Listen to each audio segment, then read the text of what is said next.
He may not look like it, but this man is a multi-millionaire. He's made an extraordinary decision. For 10 days, he's going to live undercover in one of the poorest areas in Britain. Welcome to Liverpool. Yes. City of culture. He's going to become part of the community in Kensington, Liverpool. I'm John and I'm from Bishop Auckland in County Durham. No one he meets will know that John Elliott is in fact worth £60 million. I mean, £60 million is too much money for anyone, isn't it? No one could spend £60 million sensibly. Whilst he's in Kensington, John will be living on the equivalent of state benefit. £7, £8, £11 a day. But by the end of his stay, he will give away thousands of pounds of his own money. There's lots of people who could be helped that don't ask for help. And in many cases, those are the best people to help. Can he really use some of his fortune to make dreams come true? Only after he's met the people he wants to help will he reveal that he is the secret millionaire. This project here is about trying to identify someone where we can actually change their life for the future.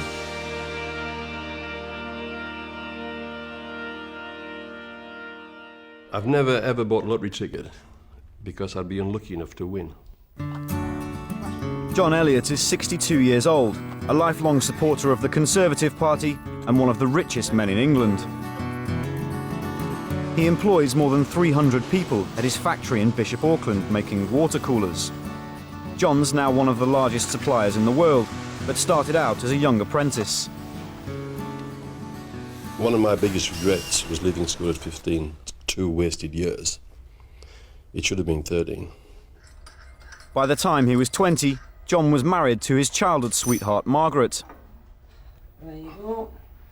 I think you have to remember, John's wealth is not inherited. He's worked very hard for what he's got. John grew up in poverty 2 miles from where he now lives.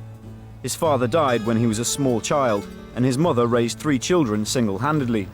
There was 6 of us in 2 bedrooms, whereas now there are 2 of us in a 5-bedroomed house. I think it's obscene, isn't it? I mean, there are people who don't have a shelter over their heads, and we've got rooms that are never used. This is the main living area. This is a lounge we don't even ever use, actually. This is the bar stroke cinema. Like the rest of the house, nothing short. It's got pumped beer available. The previous owner was a local football celebrity. I did at one time think that it might be good to get rid of it all and start again. Then it put the real pressure of doing it again, wouldn't it? A bit like standing in a fish and chip queue and getting to the end of the queue and then going at the back again. That would take some strength, wouldn't it? John doesn't want to part with all of his fortune, but he regularly gives money away. He's the vice president of a local charity foundation. Tonight's black tie dinner will raise funds for needy causes. We're particularly pleased to be here in Auckland Castle, historic seat of the Bishops of Durham. And some of you may But John wants to have a more hands-on approach to giving. Definitely find some worthy cause and support it. It's very easy to write cheques out for organisations, but I've always felt it's important to try and get beneath that, to get out there and try and identify people with real needs. John wants to get as close as possible to the people he might help, so he's leaving behind his lifestyle and even his identity to live undercover in one of the poorest parts of Britain.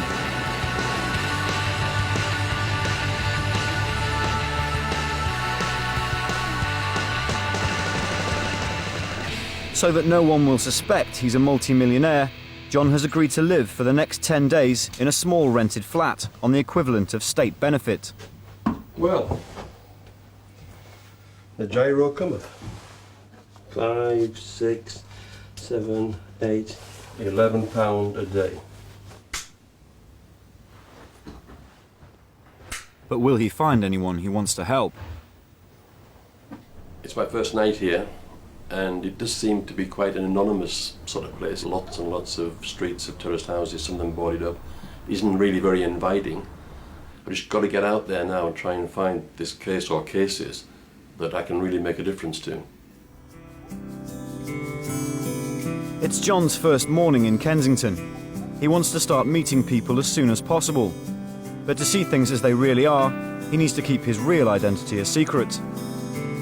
I expect you to work very hard to make sure that people don't treat me differently. When people think you're wealthy, they do treat you differently. And I'd rather not have that, actually. I'd rather be just like anyone else. Welcome to Liverpool. Yes. City of culture. I'm still looking for it. As part of his cover story, John tells people that he's being filmed for a programme exploring what life is like on state benefit. So I'm come from the countryside, deprived area, to one in the city and see what the differences are. So, you know, see what it's like living on low income in the city as opposed to in the countryside. So where do you live? Next door? So you're my next door neighbour? I certainly am. People who live here mainly on welfare, on benefits? Quite a lot, yes. Not much work around here either, is there? Not particularly, no. Not the right sort of work, there's all the wrong sort of work. Oh, yes. All the work for the yuppies and things like that. You've got it Yeah. in one.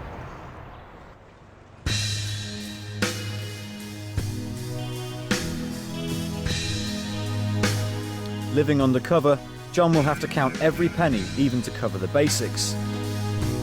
As more than half of Kensington's residents aren't working, it should give John a taste of what life is really like here.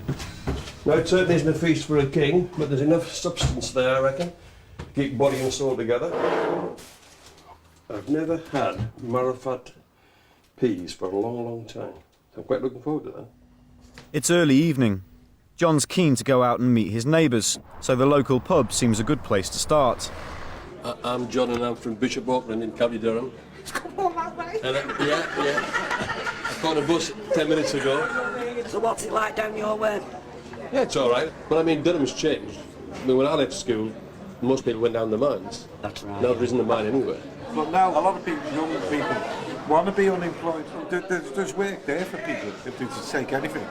You really want work, you get it. Yeah. Yeah, I can go to the job centre tomorrow and change my job. John's received a warm welcome in his new neighbourhood, and his cover story seems to be working.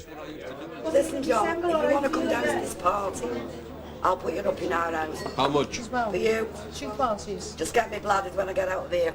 2 parties. Getting to know people has proved easier than he thought, but finding those whom he feels deserve some of his money is going to be much harder. It seemed like a selection of nice people, ordinary, nice people.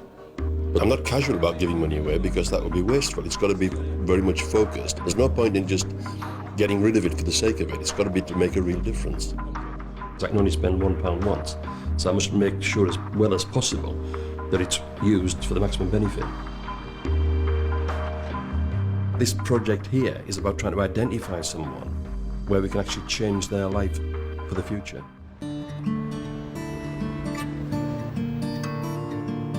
Kensington, Liverpool is one of the poorest areas in Britain.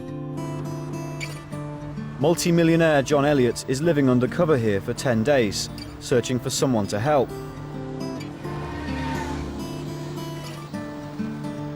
It's his second morning in his new neighbourhood. He's agreed to live on the equivalent of state benefit, but as a workaholic self-made man, being unemployed is completely incomprehensible to him.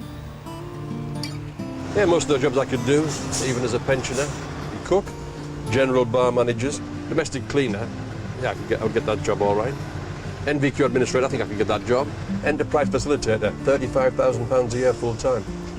Definitely could do that job. Unemployment in Kensington is much higher than the national average, and many of the people John meets all have something in common. So you don't work? No, I'm unemployed. So you've got nothing to go to work at? Not at the moment, no. But you work? No, I don't. I'm studying actually. I'm on benefits, but you know, safe to say the benefits that I am on, I can live. I don't live to excess. Bobby Parry has been out of work for years. I mean, obviously, it's Liverpool. I get excited the day before I get my money because I think, yes, I can go to the Asda tomorrow. Yes, I can get 8 cans of lager in. Yes, I can get 40 ciggies if I want to. Yeah. You sort of get used to the money that you have got coming in. Yeah. I can't really complain on the benefit side. And I know there's a lot of people, there's an awful lot of people, especially around here, John, who find it harder to cope, who don't really understand the benefit system and what they're entitled to. There's a lot of deprivation around here and a lot of, you know, no hope, if you get what I'm saying. Pretty well what I expected, you know. The welfare state system does take care of most people, actually.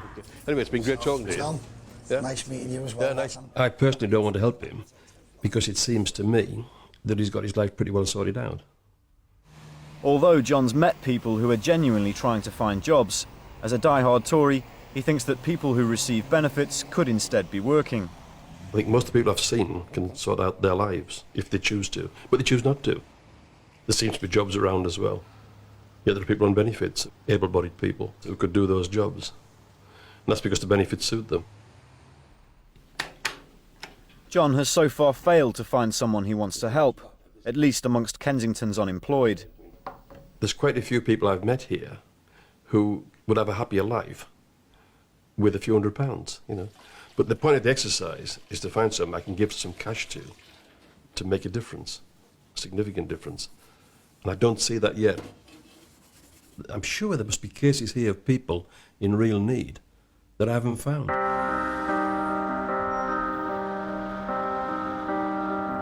If there was anywhere John could find someone in need, it should be Kensington, Liverpool. It's one of the poorest areas in Britain. According to a government report, social and economic deprivation here is severe and deep-rooted.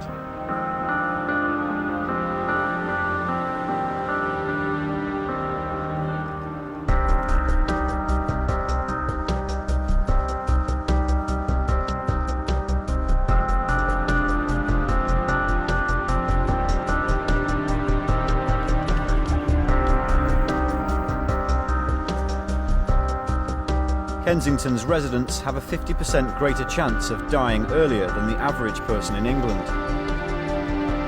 And Kensington's elderly are some of the poorest pensioners in the country. As John's now in his 60s, he's keen to see if he can help older people.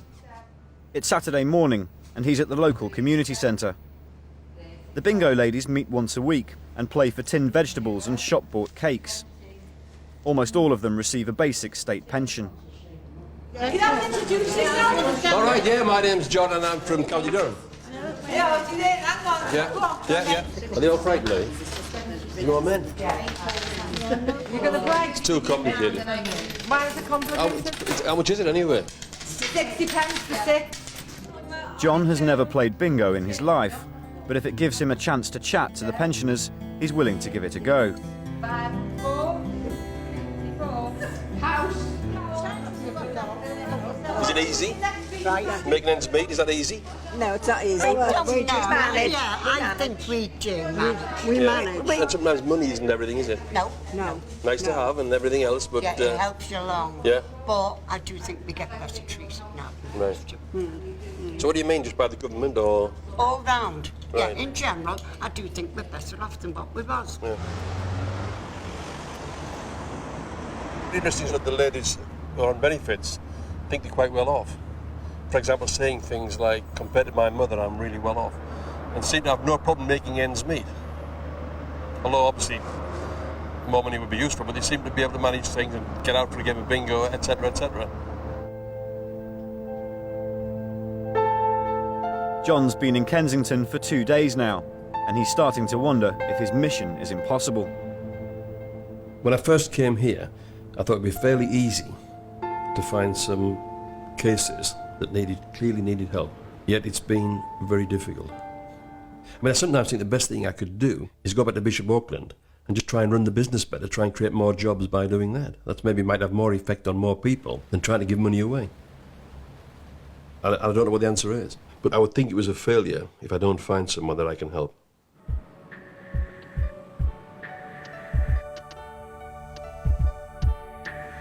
It's Sunday morning, and John's not ready to admit defeat. Good morning. Good morning, sir. How are you? I'm fine, thank you. Good. How are you? Rather than taking the train home, he's heading off to church. John rarely goes when he's at home, but he knows that here in Kensington, it's an invaluable opportunity to meet people. Welcome to the church. Yes? So I hope you like the service. I'm sure I will. You just feel it, can't you?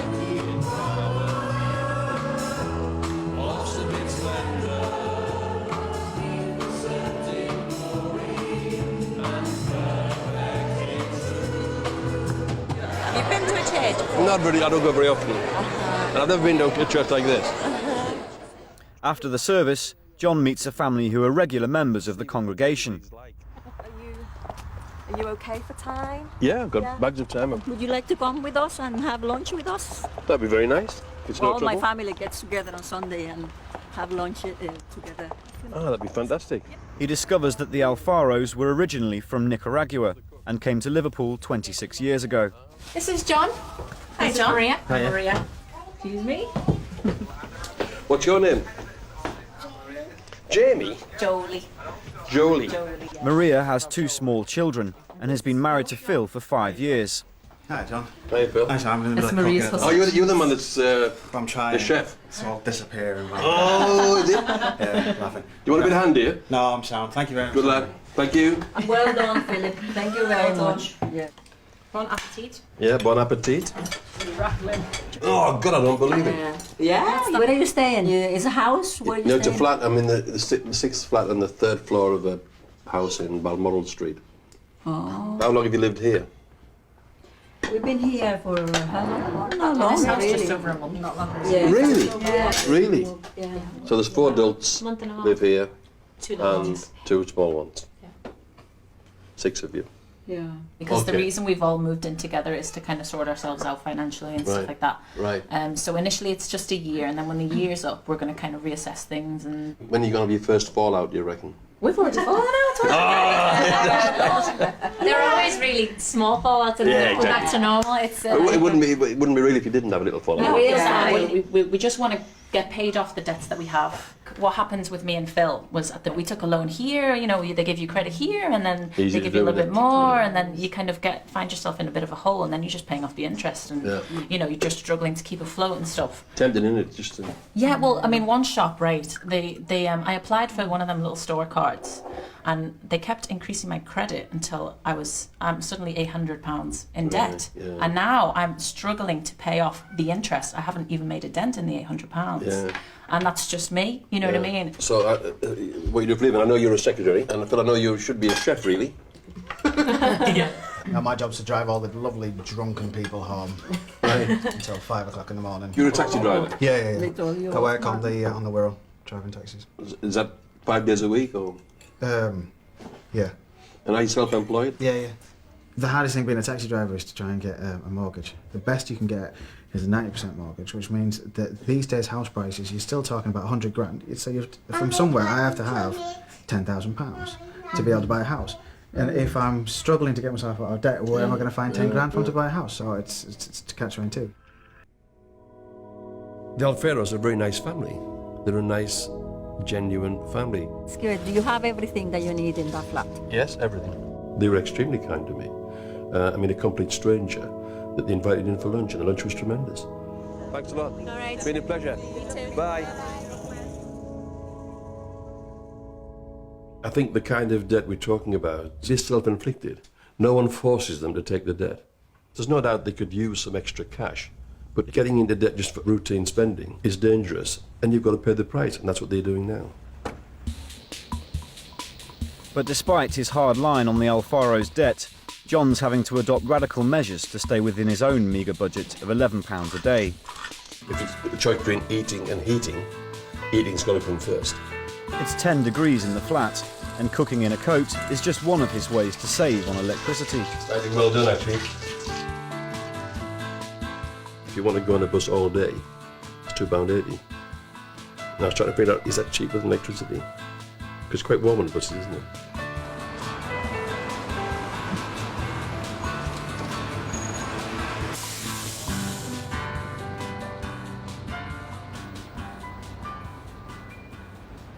The city centre is just a short 10-minute bus ride away, but it's a different world from Kensington. Living hand to mouth, he's starting to understand the temptation of buying now and paying later. It's very interesting that here, only a few miles from Kensington, there's a lot of money being spent. I've had a cup of coffee and a piece of cake, which costs more than my daily spending allowance on food. In all the glitter and all the lights, benefit money wouldn't go very far. You could spend it all on one purchase.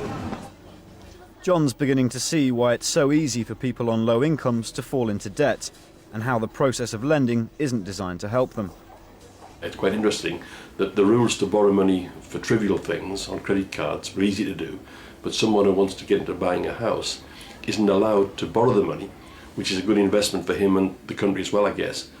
So that's an interesting dilemma there, that borrowing money for trash or trivial things is much easier than borrowing money for something like a house, which is very important.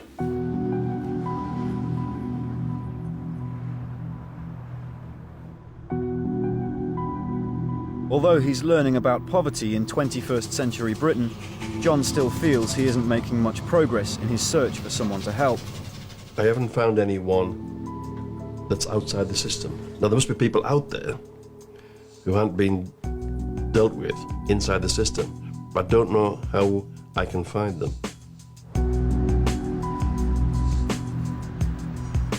John's realising that in order to meet more people, he'll have to widen his net and look in places he wouldn't normally consider worthy of his help.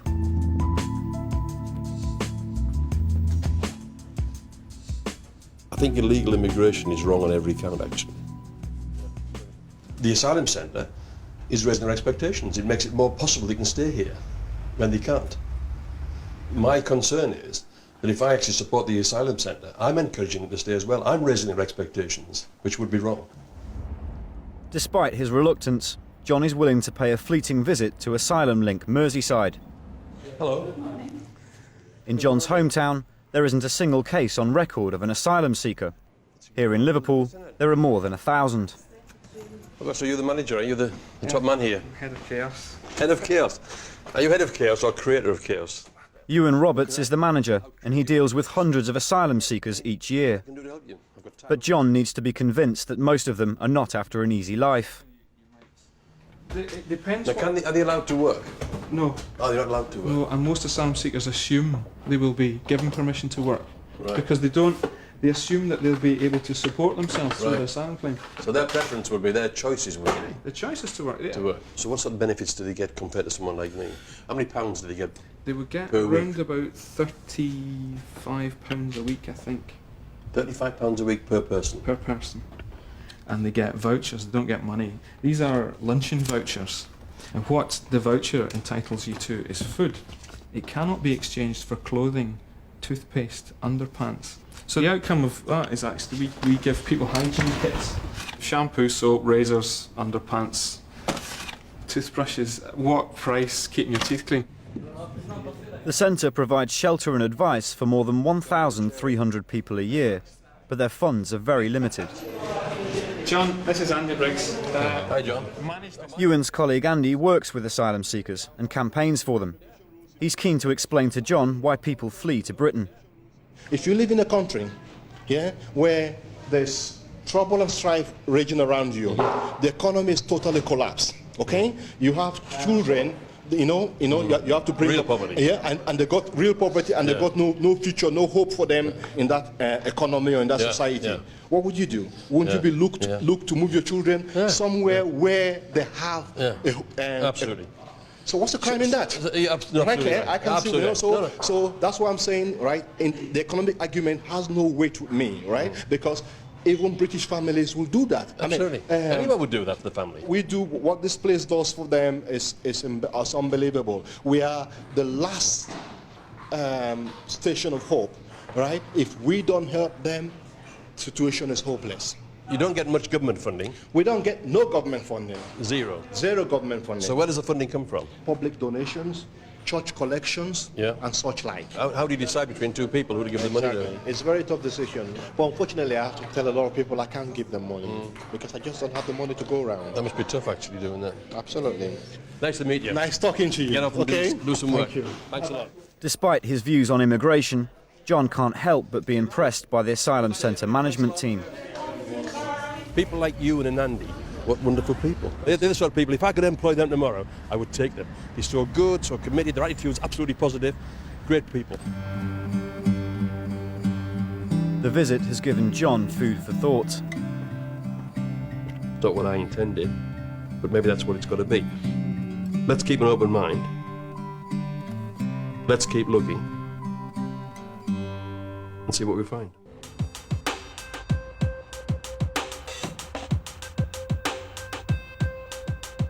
John Elliott is a self-made multi-millionaire who has been living on the equivalent of state benefit in the deprived neighbourhood of Kensington, Liverpool. Well, I reckon it'll be cheaper to wash here than going to the laundrette. It's his first taste of low-income living in more than 40 years, and the experience has brought him down to earth. When you don't have much cash, you soon learn ways of saving it. John may be able to do his washing in the sink, but as he's chosen not to have heating in the flat, he can't dry his clothes without a trip to the laundrette. Hello. I'm just looking for 3 T-shirts to be dried. You want 50 pences for drying. Now you get 5 minutes for that. 5 minutes for 50 pence? Yeah. I bet you get very good at folding things in here, do you? Well, as I said, I've been here 17 years, so... So you came here straight from school then, eh? Oh, yes, I wish.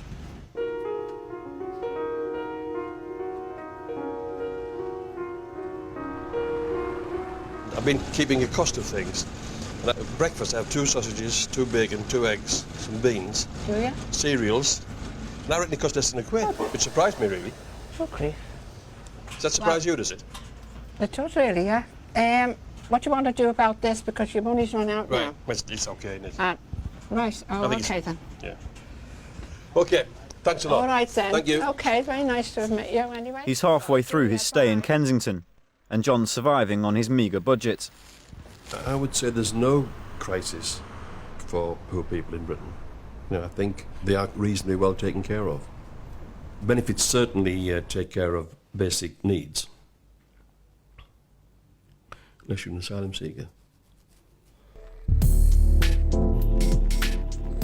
Although John met staff at the asylum centre, he didn't meet any refugees, and for the first time in his life, he'd like to.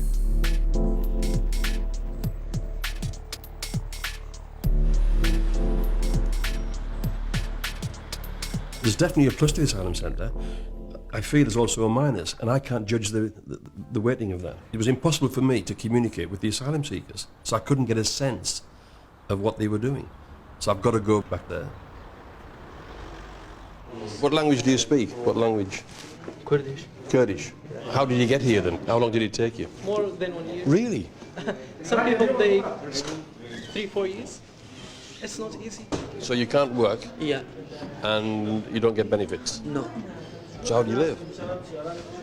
I'm living in... Your friends? Yeah.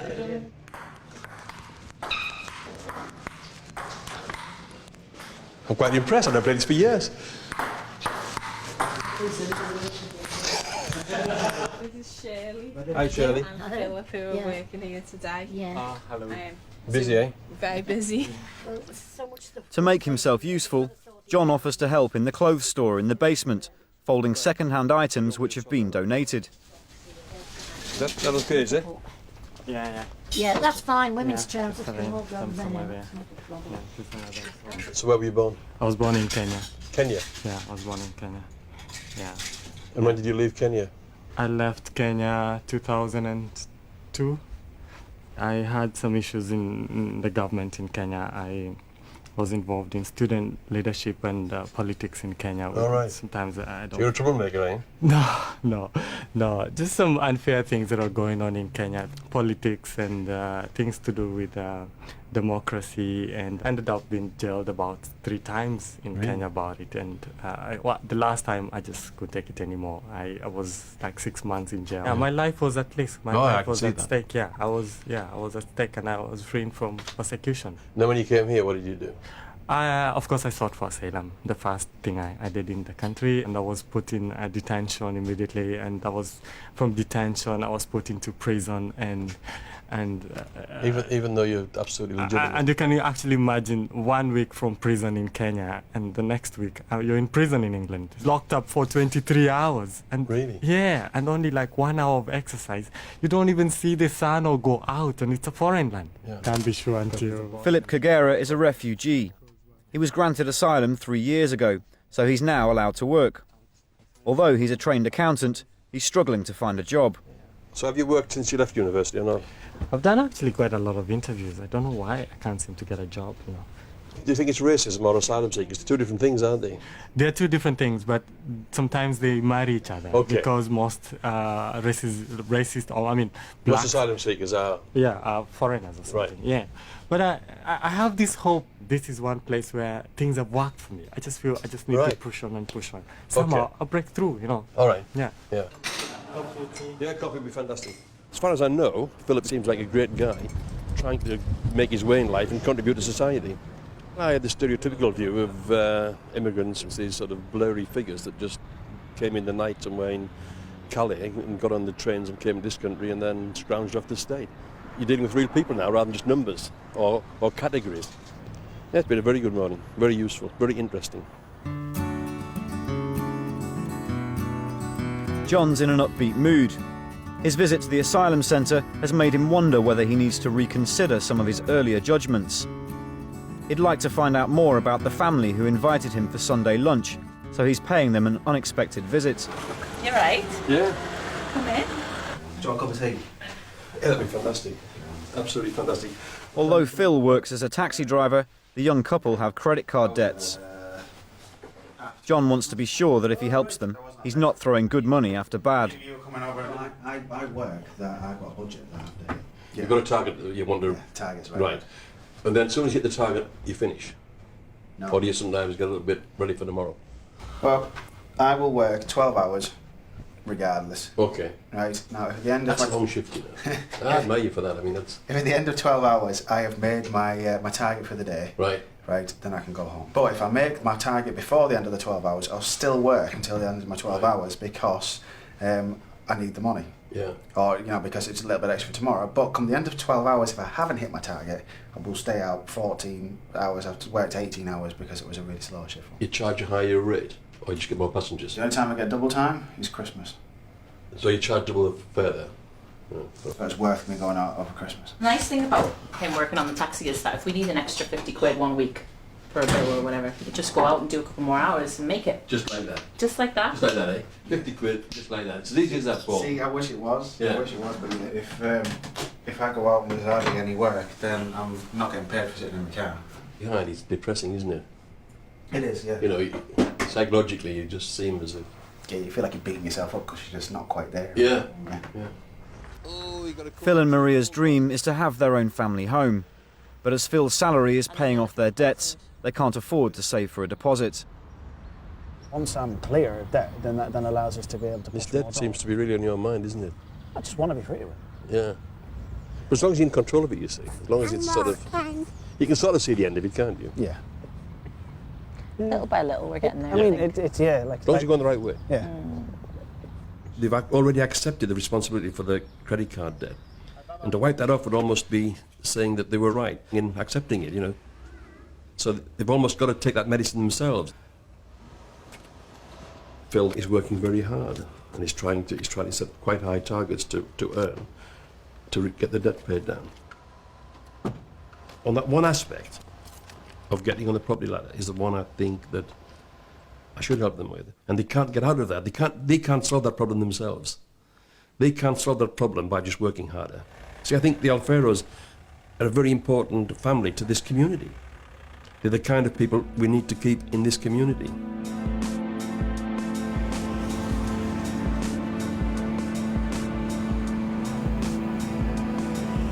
Philip! Yeah. It's almost 10 days since John first arrived in Kensington. It's his last night, and he's been invited to Philip's 29th birthday party. Anybody seen Philip? As a refugee, Philip may be new to Liverpool, but he's been quick to make friends and make Kensington his home. Happy birthday, dear Philip. Philip is very bright, very intelligent. He's come from a totally different country and he's adapted here very, very well. And that must be quite a big change for him, coming from Kenya to here. I think on balance, people like Philip are good for the UK. But thanks, guys. Yeah, thanks for coming around. And, The big issue is that he needs to become qualified as an accountant. He's had many, many interviews and he's failed them. Now, is that because of discrimination against him? Or is it just that he isn't quite good enough? I don't know. I can't judge that. But I think it would be good to find out. Yeah, I'll try one of your doner kebabs, please. It's been a very difficult decision to make. I've changed my mind many times. My first impressions in Kensington was there was no sense of community here, but clearly there is, and I can see the same kind of people here today that I saw 40 years ago when I was growing up in a village in County Durham. I don't think I've really met anyone here that I would describe as scroungers. Yeah. They are people living in difficult circumstances, very genuine, sincere people. You see things differently when you're on the inside. And I have done it for real. You know, I've lived here in this flat on £11 a day. But if I was condemned to this for life, then it would be very, very hard. John's stay as the secret millionaire is coming to an end. Tomorrow, he plans to come clean and announce who he intends to help with thousands of pounds of his own money. I've been very lucky in life, so I'm in this fortunate position that I can give money away. And by looking very hard and talking to many people, I think I've found some very suitable candidates.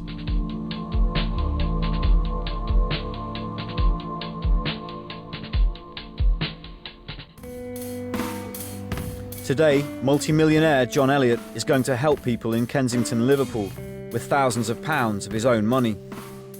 I am slightly apprehensive and anxious about this, for them as much as anything. You know, I don't want to put them in a difficult position. I've got to do this as carefully as I can to try and get them to see that it's a legitimate attempt to help them. After 10 days living undercover in the community, John is finally ready to reveal who he really is and who he wants to help.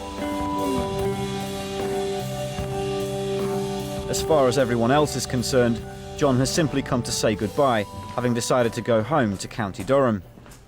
Oh, John, You in this morning. Yeah, I'm here to blow my cover. All right, all right. Right, yes, I am from the country actually, but I'm also run a successful business. Right. And that gives me some pleasures really. That means I can contribute towards things. I know that Andy mentioned that you got this cash from some organisation. I thought I would match that and give you a cash cheque of £7,500 to match that, so just to make things a bit easier for you guys. That is fantastic. And help some very deserving people as well, of course. That is absolutely great. That's going to be a blow neck. There you go. Fantastic. I don't know what to say. Well, I'm very glad you came. I'm glad you came anyway. But that is just amazing. I'll just go get Max to bank it quick. Thank you very much. All the best. Yeah, cheers. And we haven't got your address. keep up the good work. Well, that doesn't matter. But they'll all want to write to you. We'll write to Karen. It was a tremendous conflict, the Asylum Centre. I'd been misled to a certain extent by the mass media into thinking of these stereotypes. But these are real people with real lives, with real issues. And once you're dealing with people, you know, you can't let people starve. The work the Asylum Centre is doing is beyond reproach. They're doing a first-class job for the right reasons. Sarah, turns out that John is not really John the volunteer, and he's given us a cheque for £7,500. Oh my goodness! Donating money to a charity is one thing, but giving thousands of pounds to people who would never expect it is something else entirely.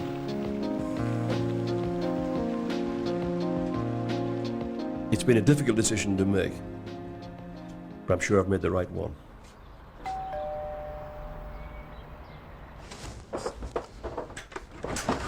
Phil and Maria have been struggling with their financial debt. Me to say goodbye. That's very official. Yeah, come on, come on. How are you? Fine. Grab a seat. Yeah, I am from the country and I do look after sheep. But also I run a very successful business, which means that I can help people. But what I wanted to do here was come undercover so that no one knew what I was. And I want to help you guys because I think you're extraordinary. And one of the things that you mentioned, Phil, in particular, was that you didn't own your own house, your own home. Now what I can do is, I can pay your deposit. If you want to. It's your call. A house round here is about £100,000 for a house. I can write you a £10,000 cheque, there's the deposit. Don't you start, that's I'll start. The money's there, it's yours, but you've got to think about it. Incredibly blessed and touched that you have kind of come to where we're at. And you know, that's just unheard of to me. It really is. I'm not used to the idea. I mean, I can't say the word I'm a millionaire. I just can't say it. You know, I can say it, but I just don't believe it because that's me, isn't it? But it's nice to be able to help people, you know. I think I would love to do that too. Of course you would. Now I can help you. Yeah. See you later. Bye. Bye-bye. Thank you very much. I'm all about my husband and my children and my family. That's me, you know what I mean? And to own a home is kind of like, it's what every mum wants.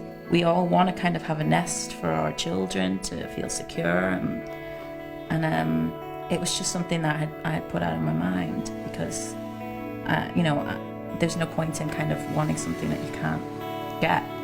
This is just, for us, probably one of the greatest opportunities we could have ever had, because this is, you know, this is my family.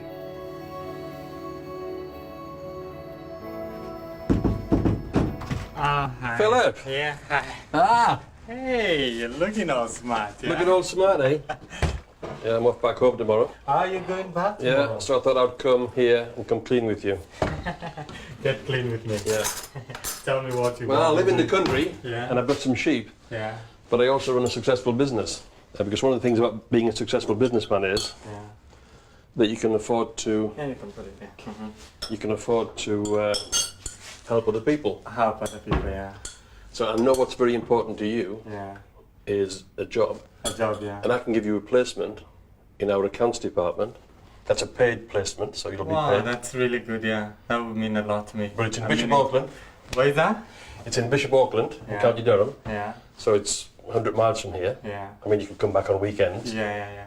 That's a great offer. Never thought about it, but that's a great offer. The offer's there. Yeah. It's up to you. Yeah. Yeah. It was nice to see you. Nice to see you as well. Yeah, and I hope to see you a lot. He's got to make a decision. He's got to want to do it. And if he does, I'll take him in and I'll watch him and I'll help him and guide him through his career. And hopefully, once he gets started on his career, it'll be up and up. I am surprised. I didn't think about the money, but I knew he was a good man. Margaret? It's an opportunity and I'm not just gonna let it go like that.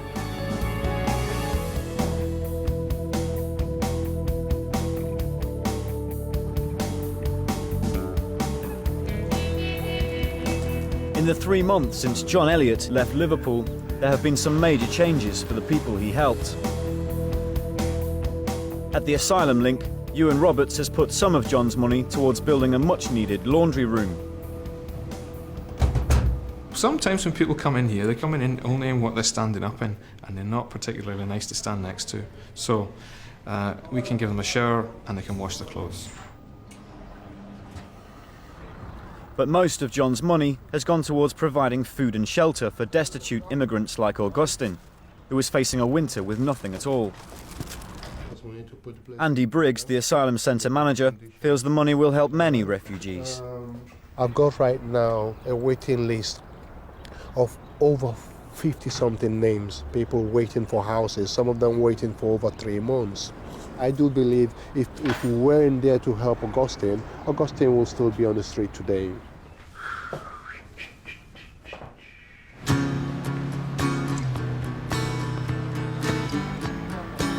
Philip Kagera accepted John's offer of a job and is currently living in County Durham. He now works in the accounts department of John's water cooler factory. Philip's actually great, and from coming into the business, he's got on with everyone and started to do work from day one. I think he's very meticulous and is really a trustworthy guy. As one of the only refugees in Bishop Auckland, Philip has become something of a local celebrity. I wasn't used to people staring at me, people just, claiming their heads out in the car or looking, straight on my face. And yeah, it was a bit awkward, you're walking by the street and somebody's staring at you for hours and you're like, have you never seen a foreigner or a black person or something? So it was a bit odd, yeah, but I've gotten used to it now, They're friendly, they're interested, they want to know more about, me, Africa, Kenya, life, In Liverpool, we have scouts. So, yeah, scouts are the ones that, all right, matey, you all right? Were you up there? Aye. How do you say, yeah? Why I man? Why I man? That's why I man? Why I read? A nice spring day, actually. Now neighbours, Philip and John have had the chance to become friends. Yeah, I can't play. Yeah, what do you fancy? I usually keep it clean. Can I have a pint here? Oh, I like lager dog. Philip's been a revelation. He's a very nice guy, isn't he? And he doesn't have a chip on his shoulder at all. Even though he may have had a rough time, he doesn't bear any grudges at all. There's no animosity at all within him. He's just a very nice person. You don't see him as a Kenyan refugee, you just see him as Philip. That's very spot on, actually.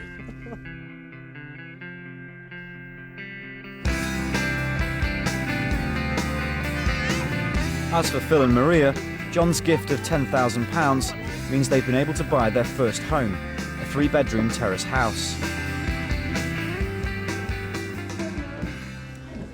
One of the weirdest things for me was talking to the mortgage broker and saying that I have £10,000 to put down as a deposit for my house, because I don't think I've ever had £10,000. I don't think John realises the magnitude of actually the help that he's given us. Their third child is due in a few months, and they've decided his middle name should be Elliot, in honour of John. I kept telling him how much of a blessing that it was, what he'd done for us. I kept saying it over and over again, and he was just like, "Oh, just stop it! It's not, you know, don't say it's a blessing, you know." I said, "Look, just to give you an idea how much a blessing it is, we're gonna give you a sign." Then he was like, in which case now it's my turn to be blessed. Absolutely amazed. I couldn't believe it. He had to say it twice to me. And I just said, you must make sure it's got 2 L's and 2 T's. Very important then.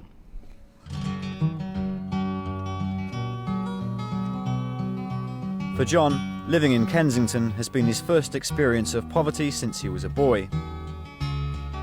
I've seen things and learned things that I didn't know about before.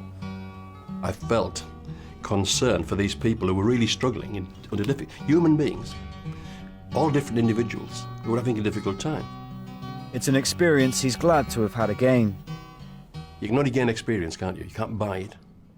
You can't learn it. You can only gain experience by doing it. You've got to be there and do it yourself to understand what it's like.